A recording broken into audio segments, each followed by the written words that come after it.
Sexual reproduction in flowering plants. How do plants grow and reproduce? Plants need water along with minerals, sunlight, carbon dioxide, and chlorophyll to grow. These components are essential for photosynthesis. Apart from these, plants also need proper space, nutrients for growth. There are two types of reproduction in plants: asexual reproduction and sexual reproduction. Asexual reproduction is a mode of reproduction in which a new organism arises from a single parent. Some plants reproduce asexually. Vegetative reproduction, propagation is the most common type of asexual reproduction. New individuals are formed without the formation of seeds. For example, in herbaceous and woody perennial plants, vegetative reproduction may arise from many parts of the plants, including leaves and underground stems. For example, rhizomes are underground stems that reproduce asexually by vegetative reproduction.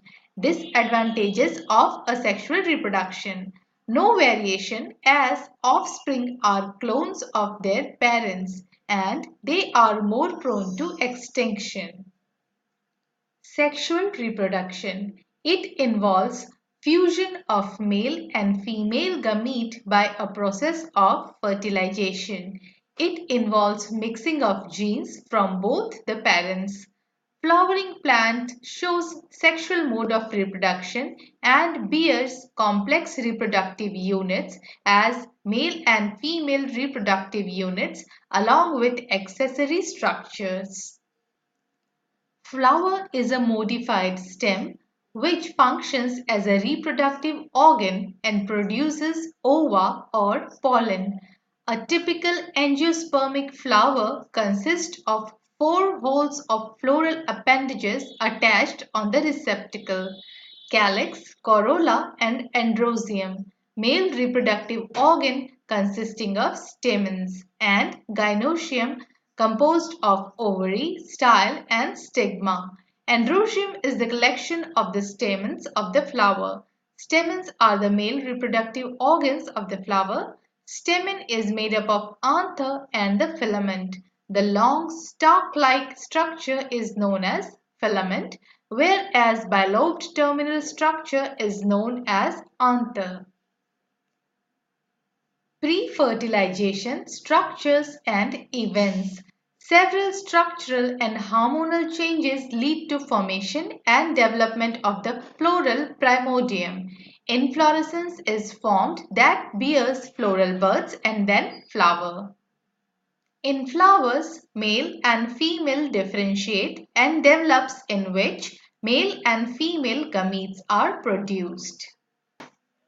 Let's understand about stamen, microsporangium, and pollen grain. Stamen consists of long and slender stalk called filament and generally bilobed anthers. Each lobe contains two theca. The anther is four-sided structure consisting of four microsporangia, two in each lobes. Microsporangia develop further and become pollen sacs which contain pollen grains. Microsporangium is generally surrounded by four layered walls: the epidermis, endothecium, middle layer, and teptum. Innermost layer teptum nourishes the developing pollen grains. Sporogenous tissues. It is compactly arranged homogeneous cells which are present at center of each microsporangium when the anther is young. Microsporogenesis, the process of the formation and differentiation of microspores from microspore mother cells by reductional division, is called microsporogenesis. The cells of sporogenous tissues undergo meiotic division to form microspore tetrad. As the anther mature and dehydrate, the microspore dissociate and develops into pollen grains. Pollen grain represents the male gametophytes. Pollen grains are made up of two-layered wall: exine. made of sporopollenin, most resistant organic matter known. It can withstand high temperatures and strong acids and alkali. No enzyme can degrade sporopollenin.